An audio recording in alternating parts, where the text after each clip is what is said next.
കോഴിക്കോട് വടകര മണ്ഡലങ്ങളിലെ LDF സ്ഥാനാർത്ഥികളായ Elamaram കരീമും KK Shailaja ടീച്ചറും ഇന്ന് നാമനിർദ്ദേശ പത്രിക സമർപ്പിക്കും. LDF നേതാക്കൾക്കൊപ്പം കോഴിക്കോട് കളക്ടറേറ്റിലെത്തി 11 മണിക്ക് തന്നെയാണ് ഇരുവരും പത്രിക സമർപ്പിക്കുന്നത്.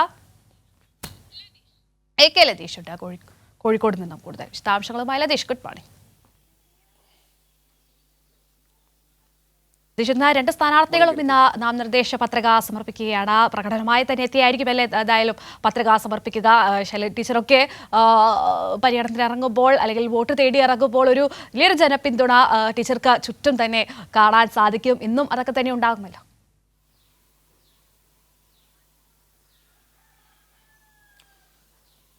കീർത്തി, കോഴിക്കോട് വടകര മണ്ഡലങ്ങളിലെ LDF സ്ഥാനാർത്ഥികളായ എളമരം കരീമും KK ശൈലജ ടീച്ചറും ഇന്ന് നാമനിർദ്ദേശ പത്രിക സമർപ്പിക്കും.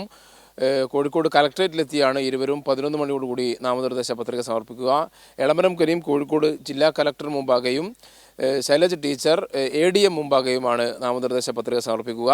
എളമരം കരീം രാവിലെ ബേപ്പൂരുള്ള പേരോട് രാജീവൻ രക്തസാക്ഷി മണ്ഡപത്തിൽ പുഷ്പാർച്ചന നടത്തും. അതിനുശേഷം അദ്ദേഹം കോഴിക്കോട് കടപ്പുറത്തുള്ള രക്തസാക്ഷി മണ്ഡപത്തിലെത്തി പുഷ്പാർച്ചന നടത്തിയ ശേഷമാണ് 10:30 കളക്ടറേറ്റിന് സമീപം എത്തുക. അവിടെ നിന്ന് LDF നേതാക്കൾക്കൊപ്പം പ്രകടനമായി കളക്ടറേറ്റിന് മുന്നിലേക്ക് വരികയും അവിടെ നിന്ന് കളക്ടർക്ക് മുമ്പാകെ എത്തി നാമനിർദ്ദേശ പത്രിക സമർപ്പിക്കുകയുമാണ് ചെയ്യുക. ജനാധിപത്യ സംരക്ഷണ സമിതിയാണ് എളമരം കരീമിന് കെട്ടിവെക്കാനുള്ള തുക കഴിഞ്ഞ ദിവസം കൈമാറിയത്. ഇന്ന് നാമനിർദ്ദേശ പത്രിക സമർപ്പിച്ച ശേഷം ഉച്ച കഴിഞ്ഞ് കോഴിക്കോട് നഗരത്തിൽ തന്നെയുള്ള ചില പരിപാടികളിൽ ആണ് ഇന്ന് LDFിൻ്റെ സ്ഥാനാർത്ഥി എളമരം കരീം പങ്കെടുക്കുക. മന്ത്രി PM മുഹമ്മദ് റിയാസ് അടക്കമുള്ള LDFിൻ്റെ നേതാക്കൾ എളമരം കരീമിനൊപ്പം നാമനിർദ്ദേശ പത്രിക സമർപ്പിക്കാനായി കളക്ടറേറ്റിലേക്ക് എത്തുമെന്നാണ് അറിയിച്ചിരിക്കുന്നത്. അതേപോലെ തന്നെ ശൈലജ ടീച്ചർ ഇപ്പോൾ ഒഞ്ചിയം രക്തസാക്ഷി മണ്ഡപത്തിൽ പുഷ്പാർച്ചന നടത്തുകയാണ്. LDFിൻ്റെ നേതാക്കൾ CPIMൻ്റെ കോഴിക്കോട് ജില്ലാ സെക്രട്ടറി P മോഹൻ മാസ്റ്റർ, അതേപോലെ തന്നെ TP രാമകൃഷ്ണൻ, P ജയരാജൻ അടക്കമുള്ള CPIMൻ്റെ നേതാക്കൾ ശൈലജ ടീച്ചർക്കൊപ്പമുണ്ട്. അത് കഴിഞ്ഞ് ശൈലജ ടീച്ചർ വടകര കോടതിക്ക് സമീപമുള്ള ഗാന്ധി പ്രതിമയിലും പുഷ്പാർച്ചന നടത്തും. അതിനുശേഷമാണ് നേതാക്കൾക്കൊപ്പം കോഴിക്കോട് കളക്ടറേറ്റിന് സമീപത്തേക്ക് എത്തുക. ശൈലജ ടീച്ചറും കളക്ടറേറ്റിന് സമീപത്ത് നിന്ന് പ്രകടനമായി സ്ത്രീകൾ ഉൾപ്പെടെയുള്ള പ്രവർത്തകർക്കൊപ്പം നേതാക്കൾക്കൊപ്പം പ്രകടനമായി കളക്ടറേറ്റിന് മുമ്പിലേക്ക് എത്തുകയും ADM മുമ്പാകെ നാമനിർദ്ദേശ പത്രിക സമർപ്പിക്കുകയും ചെയ്യും. 11 മണിക്ക് തന്നെയാണ് ശൈലജ ടീച്ചറും നാമനിർദ്ദേശ പത്രിക സമർപ്പിക്കുക. ഉച്ച കഴിഞ്ഞ് വടകരയിൽ ശൈലജ ടീച്ചർക്ക് അഭിഭാഷകരുടെ ഒരു യോഗമാണുള്ളത്. നാളെ മണ്ഡല പര്യടനത്തിലേക്ക് വീണ്ടും കടക്കും. UDF സ്ഥാനാർത്ഥികൾ, ഇരു മണ്ഡലങ്ങളിലെയും UDF സ്ഥാനാർത്ഥികളുടെ ഇന്നത്തെ ഒരു പര്യടന പരിപാടി പരിശോധിക്കുകയാണെങ്കിൽ കോഴിക്കോട്ടെ UDF സ്ഥാനാർത്ഥി MK രാഘവൻ്റെ പൊതുപര്യടനം ഇന്നാണ് ആരംഭിക്കുന്നത്. എലത്തൂർ മണ്ഡലത്തിലാണ് അദ്ദേഹം പര്യടനം നടത്തുക. UDF സ്ഥാനാർത്ഥി, വടകരയിലെ UDF സ്ഥാനാർത്ഥി ഷാഫി പറമ്പിൽ നിന്ന് വടകര അസംബ്ലി മണ്ഡലത്തിൽ പര്യടനം നടത്തും. NDA സ്ഥാനാർത്ഥികളായ രണ്ട് മണ്ഡലങ്ങളിലെയും NDA സ്ഥാനാർത്ഥികൾ, കോഴിക്കോട്ട് MT രമേശാണ്, വടകരയിൽ പ്രഫുൽ കൃഷ്ണയാണ് NDA സ്ഥാനാർത്ഥി. ഈ രണ്ട് സ്ഥാനാർത്ഥികളും ഇന്ന് തന്നെ കോഴിക്കോട് കളക്ടറേറ്റിലെത്തി നാമനിർദ്ദേശ പത്രിക സമർപ്പിക്കുന്നുണ്ട്. ഇതാണ് കോഴിക്കോട് ജില്ലയിലെ ഇന്നത്തെ തെരഞ്ഞെടുപ്പ് രംഗവുമായി അല്ലെങ്കിൽ പ്രചാരണ പ്രവർത്തനവുമായി ബന്ധപ്പെട്ട് ഏറ്റവും പ്രധാനപ്പെട്ട കാര്യമെന്ന് പറയുന്നത്. ലതീഷ്, നാമനിർദ്ദേശ പത്രിക സമർപ്പിക്കുന്നതിനൊക്കെ മുന്നേ തന്നെ ഇരു സ്ഥാനാർത്ഥികളുടെയും തെരഞ്ഞെടുപ്പ് പ്രചാരണമൊക്കെ അതിൻ്റെ ആവേശമൊക്കെ നമ്മൾ കണ്ടതാണ്. വലിയ ജനപിന്തുണ അവർക്ക് രണ്ട് സ്ഥാനാർത്ഥികൾക്കും ലഭിക്കുന്നത് കണ്ടതാണ്. ഇന്നിപ്പോൾ പത്രിക സമർപ്പിച്ചു കഴിഞ്ഞാൽ എങ്ങനെയാണ് ഇവരുടെ പ്രചാരണ പരിപാടികളൊക്കെ ഏത് രീതിയിലാണ്? ഇപ്പോൾ പലതരത്തിലുള്ള സൈബർ ആക്രമണങ്ങളും നേരിട്ട സ്ഥാനാർത്ഥിയാണ് KK ശൈലജ ടീച്ചർ. എന്നാൽ അതിനെയൊക്കെ നേരിട്ടുകൊണ്ടാണ് പ്രചാരണമൊക്കെ നടക്കുന്നത്.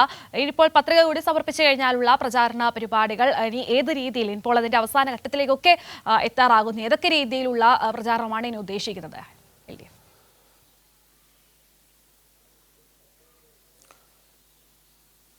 കീർത്തി, ഇരു സ്ഥാനാർത്ഥികളും മണ്ഡല പര്യടനത്തിൽ തന്നെയാണ്. എളമരം കരീം രണ്ടാം ഘട്ട പൊതുപര്യടനം ഇന്നലെ കുന്നമംഗലത്ത് നിന്നും അദ്ദേഹം ആരംഭിച്ചു. ഇന്ന് പൊതുപര്യടനമില്ല.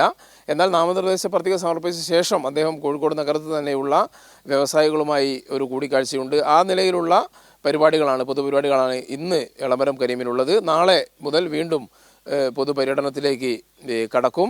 ശൈലജ ടീച്ചർ ആദ്യഘട്ട പൊതുപര്യടനം ഇതിനകം തന്നെ പൂർത്തിയാക്കിയിട്ടുണ്ട്. നാമനിർദ്ദേശ പത്രിക സമർപ്പിച്ച ശേഷം ഞാൻ നേരത്തെ സൂചിപ്പിച്ച പോലെ തന്നെ ഉച്ച കഴിഞ്ഞ് വടകരയിൽ അഭിഭാഷകരുടെ ഒരു സംഗമത്തിൽ ശൈലജ ടീച്ചർ പങ്കെടുക്കും. നാളെ കുറ്റ്യാടി അസംബ്ലി മണ്ഡലത്തിലാണ് ശൈലജ ടീച്ചറുടെ പ്രചാരണ പ്രവർത്തനങ്ങൾ, പര്യടന പരിപാടികൾ.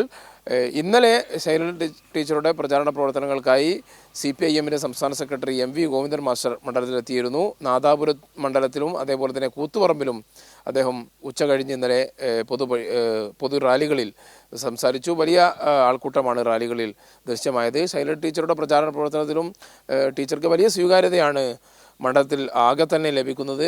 2 ദിവസം മുമ്പ് മെനയാന്ന് ബൃന്ദാക്കാരുടെ നേതൃത്വത്തിൽ വടകരയിൽ നടന്ന വനിതാ റാലി ഒരു വലിയ ആൾക്കൂട്ടം തന്നെ, 10,000-കണക്കിന് വനിതകൾ മണ്ഡലത്തിൻ്റെ വിവിധ ഭാഗങ്ങളിൽ നിന്ന് എത്തി.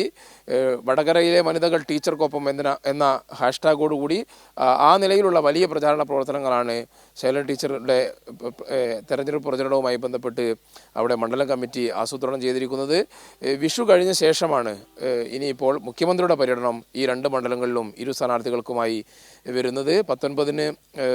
ഏപ്രിൽ 19 കോഴിക്കോടും അതേപോലെ തന്നെ 20 വടകരയിലും ഇരു സ്ഥാനാർത്ഥികളുടെയും പ്രചാരണ പ്രവർത്തനങ്ങൾക്കായി മുഖ്യമന്ത്രി എത്തിച്ചേരും. എന്തായാലും അതിനൊപ്പം തന്നെ മറ്റ് CPIM മറ്റ് ഘടകകക്ഷികളുടെ എല്ലാം ദേശീയ നേതാക്കളും വരും ദിവസങ്ങളിൽ കോഴിക്കോട് വടകര മണ്ഡലങ്ങളിൽ പ്രചാരണ പ്രവർത്തനത്തിനായി എത്തിച്ചേരും. നേരത്തെ കീർത്തി സൂചിപ്പിച്ച പോലെ തന്നെ ശൈലജ ടീച്ചർക്കെതിരെ വലിയ തോതിലുള്ള സൈബർ ആക്രമണങ്ങളും എല്ലാം നടന്നിരുന്നു. അതിനെല്ലാം പ്രതിരോധിച്ചുകൊണ്ട് വലിയ ജനപിന്തുണയോടുകൂടി തന്നെ ശൈലജ ടീച്ചറുടെ പ്രചാരണ പ്രവർത്തനങ്ങൾ വടകര ലോക്സഭാ മണ്ഡലത്തിൽ മുന്നേറുന്ന കാഴ്ചയാണ് ഈ കഴിഞ്ഞ ദിവസങ്ങളിലെല്ലാം തന്നെ നമ്മൾ കാണാനായത്. ആ നിലയിലുള്ള പ്രചാരണ പ്രവർത്തനങ്ങളുമായി വരും ദിവസങ്ങളിലും നാളെ മുതൽ വീണ്ടും സജീവമായി പ്രചാരണ രംഗത്തേക്ക് ശൈലജ ടീച്ചർ ഇറങ്ങുമെന്നാണ് LDF നേതാക്കൾ അറിയിച്ചിരിക്കുന്നത്. ശരി, ലതീഷാണ് ആ വിവരങ്ങൾ.